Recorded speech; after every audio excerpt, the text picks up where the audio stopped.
The Branding Your Business podcast is for small business owners looking to build a customer favorite brand and a value-driven business. From solo shows covering marketing tactics to experts sharing their brand stories, each episode delivers actionable insights for entrepreneurs who want to impact the world. We're sharing how strategic moves and authentic connections can build a profitable business minus the burnout. Tune into the Branding Your Business podcast with me, Praise Santos McKenna of Come Plum, to design a brand your audience adores while building a life you love. Okay, so this is so fun because today on the Branding Your Business podcast, I have my friend and my roommate for 3 days, Jillian, here with me. We were just at a retreat. Was that February? I feel like the year has gone by in such a wild time. We bunked together for a retreat where we kind of envisioned our year, planned out our year, and we'll kind of get into that more too because Jillian also helps people envision a more confident money life for themselves and their business. So we'll be talking more about envisioning for business later on. But let me tell you about my friend here too. So Jillian, she's a finance coach for creative entrepreneurs. Like, hello. She's a fractional CFO and a bookkeeper. As a coach, her mission is to help creatives transform their relationship with money and proving you don't have to choose between doing what you love and building wealth. Yes, yes, yes. It's a yes and, right? It doesn't have to be an either or. We'll get into that more too. So Jillian helps her clients uncover what's holding them back and implement systems to scale their businesses and build wealth so they can achieve the dreams and feel empowered with their finances.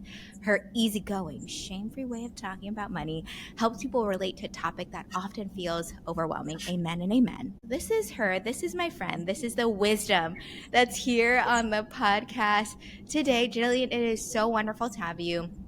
Loved your bio. I feel like it encapsulates a lot of your vibe and who you are. But I also love it when we get to have our friends on the podcast to help humanize people a little bit. You want to share a fun fact about you just so people can be like, oh, wait, this is the friend that I need in my corner. What's a fun fact about Jillian? A really fun fact is that I bought myself a bike for Christmas, like last Christmas, and I've been riding it all over the place. It's been very fun.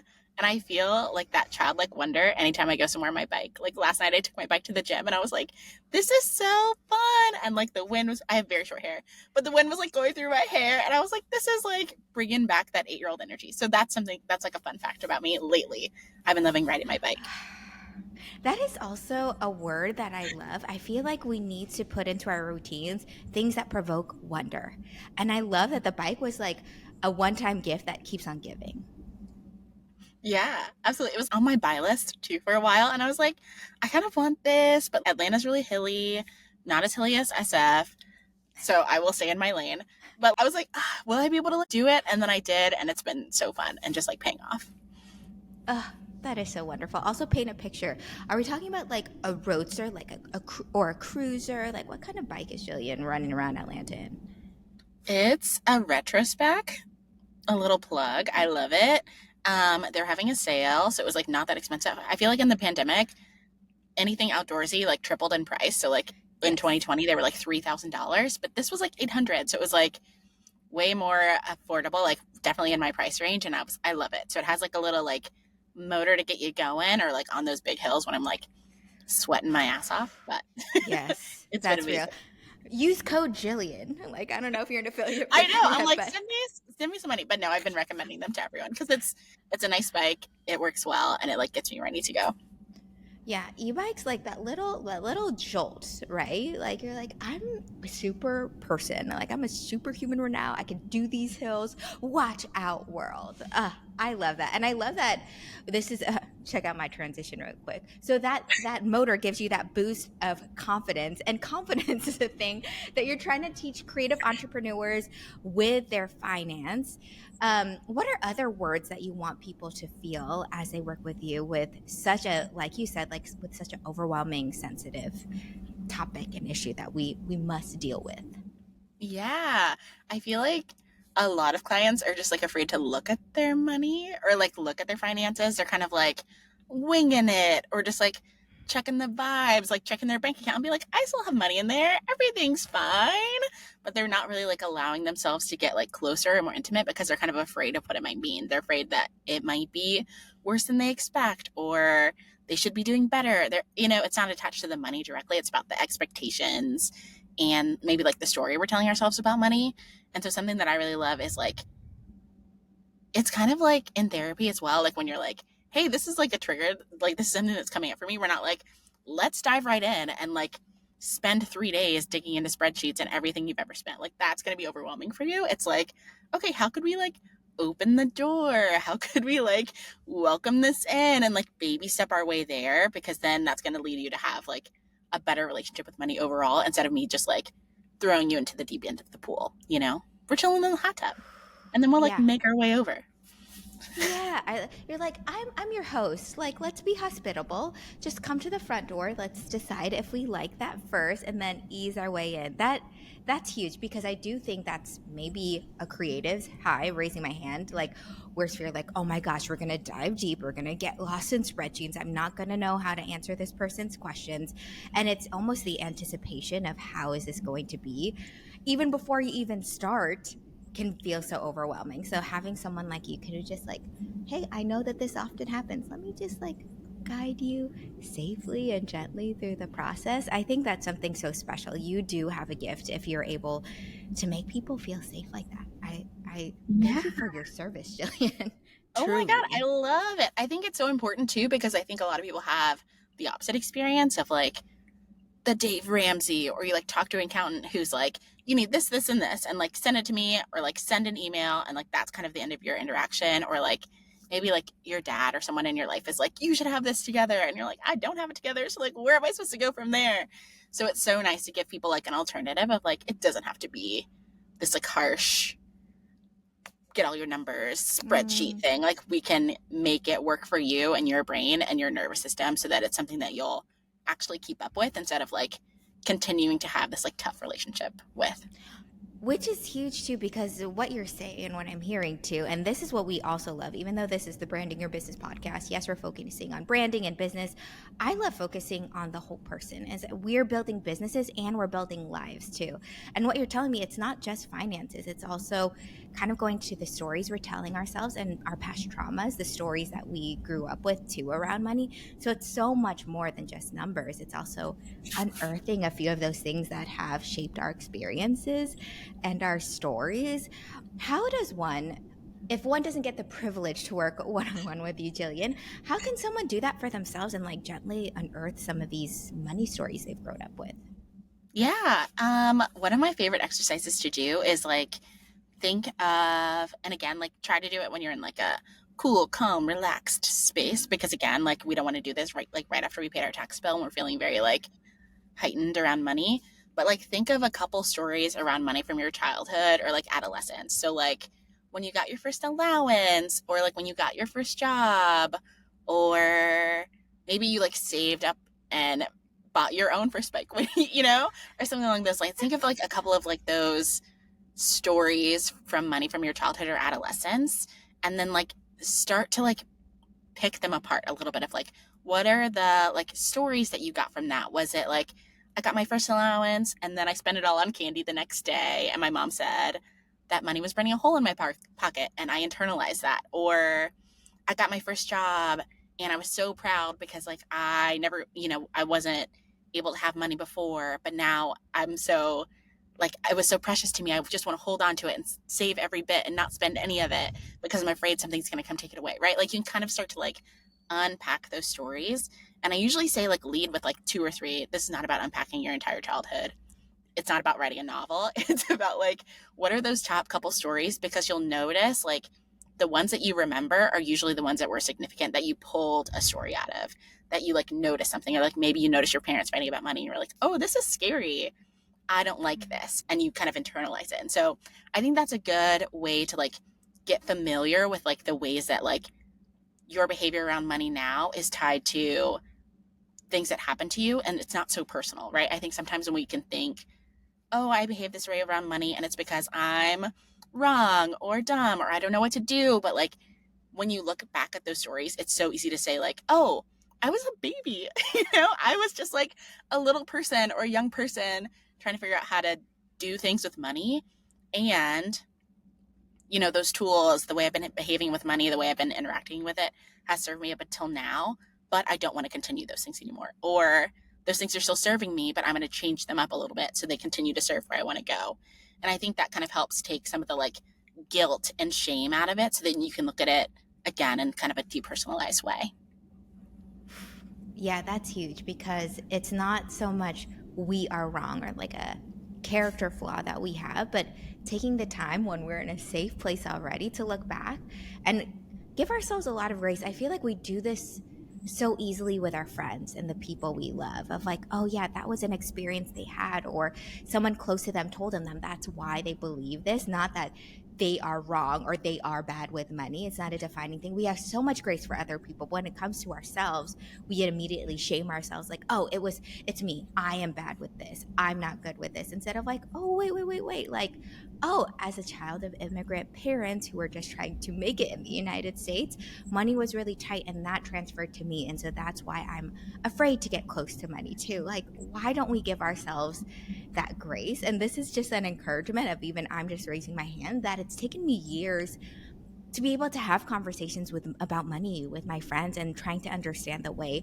it affects our psychology and even our physicality too. I feel like there are physical responses when it comes to money. And if we don't take the time to look back at our money stories, to give ourselves that grace to understand that it's hard for us to move forward. It's hard for us to go through the house and into the pool and into the deep end if we can't acknowledge those things first. So besides our money stories, are there other common challenges you've seen specifically like with creative entrepreneurs when it comes to money that kind of gets in the way from becoming these like confident, bossy, by boss I mean like boss, like, those bosses when it comes to money? What are the other things that hold us back?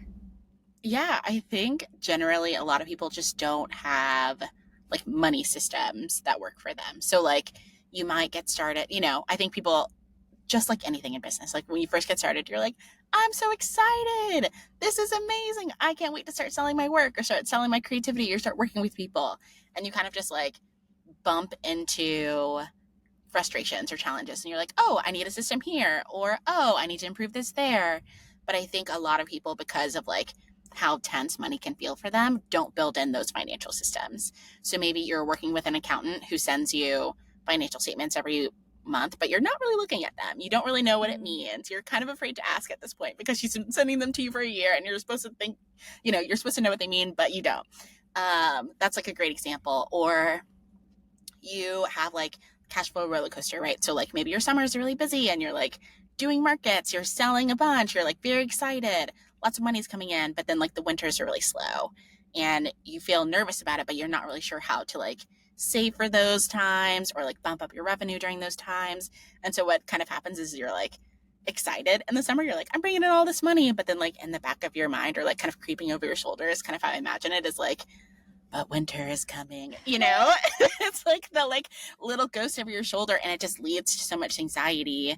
And then when those times come, you're beating yourself up, you're shaming yourself, and it kind of continues that nasty cycle. So helping people build in those financial systems and like think strategically, not just like, am I making enough to pay my bills? It's not about, again, it's not about like analyzing every single dollar you spend on coffee or like your subscriptions. It's about, do the systems in your business match the business you're trying to build? Do you feel good financially about the systems in your business and how can they support you in what you're trying to do? Not the other way around. That's huge too, just because as someone who identifies with, I can think strategically about certain things, right? Like when it comes to branding, that's like my wheelhouse. When it comes to business, I've learned to think strategically, but I feel as if, again, a lot of creative entrepreneurs, a lot of creatives will start identifying, well, first, this is why I need to hire Jillian. So yes, like 100% hire people whose giftings these are too. But I imagine there's some creatives who are like, okay, so I should actually look at my P&L that my accountant and my bookkeeper sends me. But if they say like, okay, but how do I start thinking strategically? How can I start answering the question, is this system building the life and the business that I want? Like, how can one start to like very practically build those habits to start thinking strategically about, are my money systems actually working for me? one, they can hire you, and 100% they should hire you. Two, I know that you have a resource that we'll be sharing. Can you share about the resource and also about other practical tips that some of our fellow business owners could be working on right now? Yeah, I love this. You're such a good host. You're like leading this conversation in like such beautiful ways. Um, yes, I do have a resource. It's called Six Pillars of a Money Confident Business. But to answer your first question of like, how can you start to implement those systems? I always lead clients through kind of what I call like the big fires. Like, what are the big fires in your business? Like, there are always, again, like with systems, with anything, there's always more things that you could be doing. But like, what are the one or two things that are like causing you anxiety? Is it that you're not sure that you're paying sales tax correctly? Is it that your money fluctuates every single month and you have no idea like what's up, what's down? Is it that you are trying to scale, but you like need to hire people, but you're feeling anxious about it because you don't know what payroll and all of that's going to entail, right? So, like, what are the one or two big fires that are like really causing you anxiety? Is it paying quarterly taxes? Is, there's a lot of things it could be. So, like, what are those one or two things that are like really keeping you up at night? Is it like, I don't know where I'm going with my business? Is it sales tax? Is it retirement? Is it personal goals? Is it, I've been running a business for a long time, but I'm not really paying myself and I really want to get to the point where I can pay myself? So that's what I usually lead people to is like, what are the one or two things that are kind of like lighting a fire under your butt, where really is where the name comes from. And starting there, because it's going to give you, number one, you're motivated to do it, right? You'll be like, I can't wait to sleep at night now that I know my tax strategy. But then once those systems are kind of tamped down, then you can look into being more proactive as well of like, okay, what are the things I'm seeing coming up on the horizon? But you're not even going to be able to like look 6 months in the future if you're like, but I need to like pay myself next month. I need to cover payroll this week. And so that's usually where I suggest people start. And then a little bit about the resource. So there's kind of 6 pillars that I talk about in a lot of my marketing and a lot of with my work with clients too. But there's kind of like 6 categories that people, those big fires run into. So the first one's cash flow. That's a big one. A lot of people struggle with cash flow. Then taxes, hiring. So that's kind of what I talked about of like, I want to hire an assistant or a team member, but I'm scared of payroll and the IRS and all of the taxes. So helping people with that. Personal. So this is like, I want to pay off debt. I want to buy a house and I hope my business can support that. What does that look like? Retirement is the next one. And then the last one is growth and scaling. So maybe you're working one-on-one or you really want to like sell bigger works or just generally grow the business. Like how can we take what you have and grow it bigger? So those are, I said a lot of things. Those are the 6 pillars, but like I said, usually suggest people start with like, what are the one of 2 things of what I just said that are like, oof, that one's the one that I need to work on. I was recently going through the list of Pixar movies with a friend of mine, I and love this. we were talking about how Monsters Inc. is still such an incredible movie. Also, shout out to Monsters University, great sequel.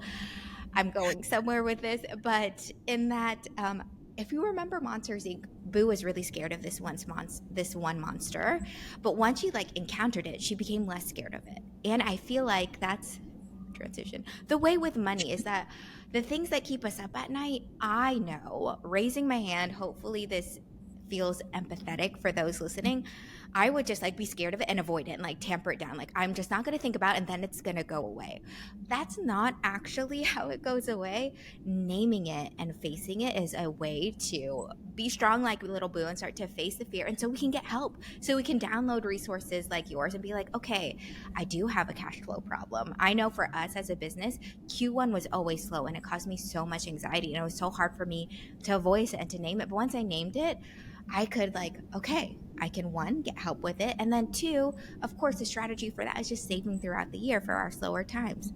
Whoa, but if I kept on avoiding it and being scared of the monster and not naming it, I couldn't do anything about it. So I love that you're like, hey, 1, normalizing. These are 6 really common things that happen in businesses and with creatives, and there are strategies around it too. And I love that we have an easy resource to give to our listeners who are like, oh my goodness, all 6, everything that Jillian just said, I need to work on that. I feel like that'll be so helpful. Speaking of like growth and like hiring too. I know that some people are just kind of like winging it. A lot of our listeners to this podcast are maybe like 1 to 3 years in business, and they're just like, okay, I'm kind of just like piecing some things together, but maybe now I'm going to hire a bookkeeper or an accountant or a tax person. What is the best way one can start? Like, okay, I need to find someone with that finance gifting and go for it. Because if you look at the message boards of all like our entrepreneur groups, everyone is looking for a good money person. Like, how would you suggest someone onboard that person and also just find that person? Yeah, this is.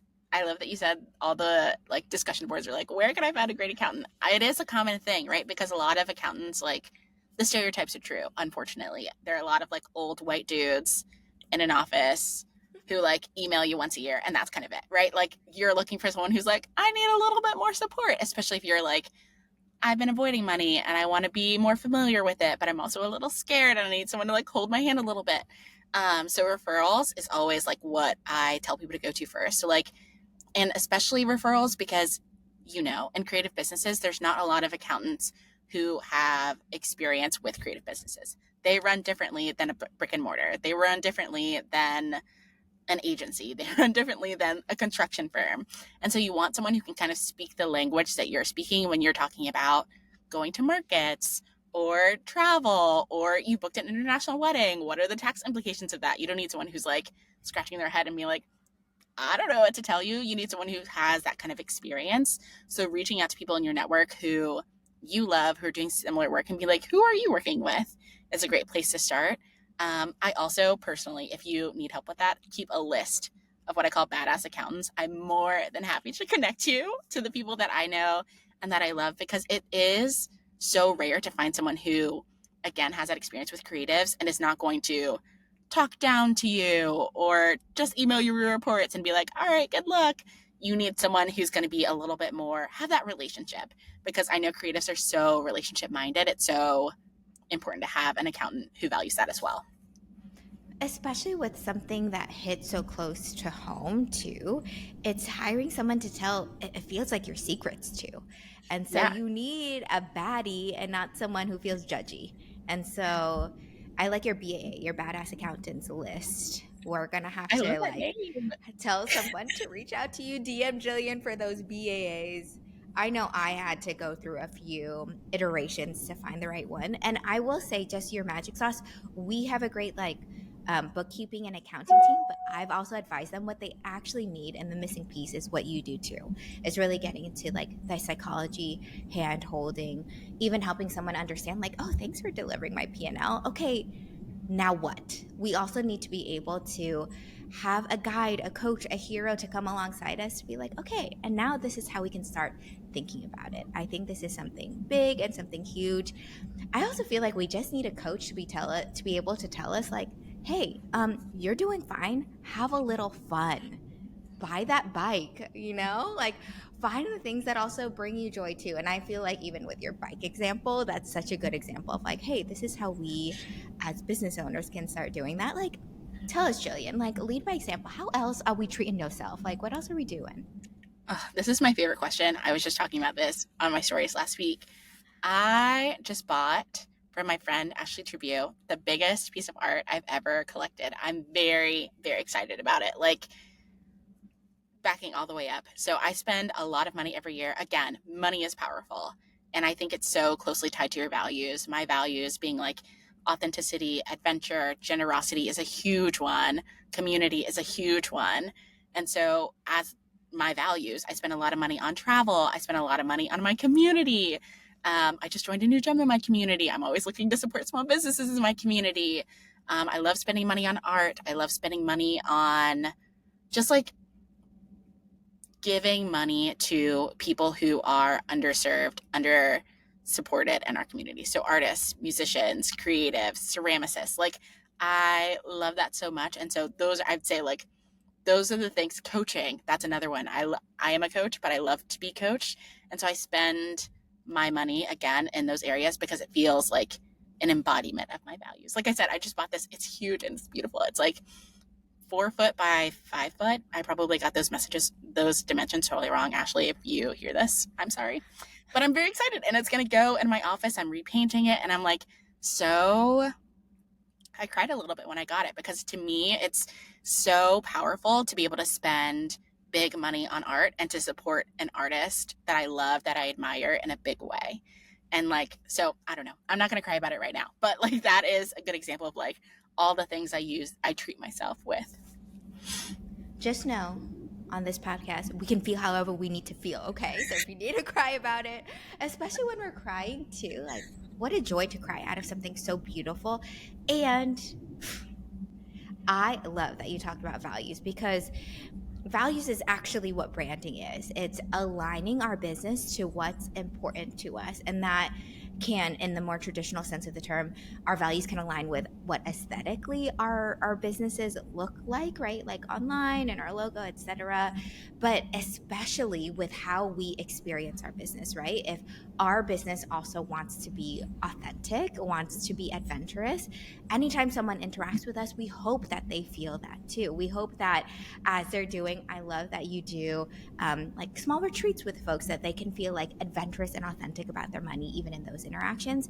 But you're even taking it a step further, that even with the profit of your business, you're saying, okay, now how can I make sure to express those values as well in helping those who are more minorities, or who don't get as much attention or as much stage time? How can I elevate their art? How can I elevate small businesses? How can I be generous in that way with communities? And that's huge. And this is how finance actually is branding, because finances, as you said, money is actually a really neutral thing, but we need to put it in the hands of more people who are values aligned people, because then it becomes a very powerful thing too. I'm so passionate about more women and women of color having more money, because look what they do in communities. Look at what they can do in our world, because they give it away. They give it away, they reinvest it, they multiply it in incredible ways. And this is why, for those listening, this is so important for you to make the riches in the world, because I know that you will give it back. I know that you will pay it forward. I know that you will invest it in other businesses that are coming up to you. And this is the world I want to live in. And this is, I'm saying this so much out loud, because this is for myself too, because I can self-sabotage myself as our business has grown. I'm like, I'm good. We can stop here. But I'm like, praise, we know what we can do with this. We know what our values are, and we know the world we want to live in. And this is what inspires me to keep going, is this like value alignment. And I love that you essentially said how treating yourself was just aligning yourself with your values. Jillian, if I could send you flowers and a cookie, I'm like getting hot. right I'm now. like, I love this conversation. I'm like, praise, you're speaking my language. But that's exactly it. I'm like, that, and that's why I got so emotional when I got this big piece of art in the mail. I was like, this is amazing. Like, I adore my clients. I love my clients so much. I like, every time I see them in person, I just like squeeze them. And how incredible is it that through work that I love to do, that I would do for free, that I then get to turn around and like create more good with it? Like, it's like you get good and then you do more good with it as a result. It's just like, it's insane. And I love it. I'm like, I'm getting so fired up. I'm like, oh, yes, yes. Yes, more of this too. And I feel like that even this podcast, as we share it with our friends in our community, it's going to have a ripple effect. And that's what's so cool about even like online businesses, like this world that we get to live. We get to share this kind of information, and really how we've seen that the world gets more beautiful. We get to share this with more people who don't realize that the world can be like this. And this is that ripple effect that I so love to see. So we're like, okay, social impact, generosity, it's in. Like, this is in. We need Yes, more of it. Which we're gonna play our in and out game. Are you ready? I'm ready. So Let's do it. this is often what people have been doing at, like, I don't know if you've seen it on Instagram, like at the beginning of the year, like this is in, this is out. But we're gonna do it mid-year. And Yeah. they're gonna be, this is in, this is out. So we're gonna start with like an easy one. I'm trying to like speak, like numbers language, but QuickBooks. Are we in or are we out? And I love QuickBooks. In. Okay, thanks. Use code Jillian. Very true. If you this is a cheat code. If you get your QuickBooks through an accountant, you usually can get a discount. So really send me that DM if you're like, I need to sign up for QuickBooks, but I haven't done it. I'll help hold your hand. In. I love In. that. Okay, Taylor Swift, in or out? In. I saw her in Chicago. I'm a Swiftie. I'm not even going to say that. I'm not going to say that I'm not a big Swiftie. I've been to many a Taylor Swift dance party, but yes, in. In 1,000% in. Boba. I don't know what it's like in Atlanta right now. So tell me, is boba still in or is it out? Boba is in, but for me personally, it's out. I Okay, know, it's a you tough know, one. I respect your choices, like Thank you. if it's out for you. Okay, Apple Pay, in or out? In. I love Apple Pay. I can Adore just it. see Jillian like on her bike and she's like, oh, I actually just have to stop, and get a coffee. Oh, wait, I don't have my wallet, but wait a minute. But boom. That's exactly it. It's like me biking to the farmer's market and being like, you Apple Pay? And they're like, yeah. And then I just get all, again, hitting my values. I rode my bike there. I'm supporting local farmers. I'm getting some fresh produce. I'm like, win, win, win. Yes, again, building more habits where it's just like boom, boom, boom, boom. Okay, really, but truly, like Bitcoin, in or out? Out. Out, over. Okay, so Out. what is the new, you tell me, what is the new like financial hot thing that's in? Is it like investing in art? Is that in or out? Investing in art is in, but I'm also like a proponent of like, again, what are your values? What are your financial goals? Let's build it around that, not around like what's trendy. If you do want to like spend a little on Bitcoin or like NFTs were really popular for a while. I love a little adventure, but like let's have our most of our business to your values. What are your goals, and then we'll figure out what we need to invest in. Yeah. What I'm hearing from you is that self-awareness piece comes first and then building Yeah. our strategy and actions around it. Jillian, I could chat with you like for hours about this, for days. Is there anything else you want to leave our audience with? Any other piece of encouragement or advice? The last thing I'll say again, and like I talked about a lot of ways to like get your money shit together, which is what I love to say to people. Like reflect on those stories, find a good accountant, get a referral. But the last thing I wanted to say that I think is really helpful, especially in this context of what we were just talking about, which is like growing the community, spreading that ripple effect, is talk about money with your friends. Talk about money with other business owners. Talk about money maybe not with your mom, depending on like your mom's relationship with money or your parents' relationships with money, but start to talk about it more. Something that I've really loved is like online on Instagram and TikTok, people are like doing pay transparency or like revenue transparency. And that serves us all so much because again, you're able to depersonalize it of like, oh, this person is also paying off their credit card. Oh, this person is also making a similar amount to me. How are they investing it? How are they spending it? How are they using it in their lives? And so that's my last piece of advice is talk about money with, again, not people who are going to trigger you. If you know that like talking about it with your sister is going to like open some stuff, choose someone else, but talk about it with people who are in a similar boat with you, who share similar values, because you'll learn stuff. And then there will also be a community that you can go to when you're having things come up as well. 1,000%. Learning to talk about it. Again, it's like naming our fears, but naming it in places that feel safe with safe people, and also not just our fears but naming our hopes and dreams, what we're doing in present to make it there. I think that'll build us up personally and the people around us. That is such good advice. Thank you so much for your presence, Jillian. I'm so glad you were here with us today on the podcast. This conversation was everything. Like I said, I was like getting sweaty. I was like, why am I'm fired up about this. I love this. Maybe the title is Sweaty Finances. Like that's Yeah. the title of this. I love it.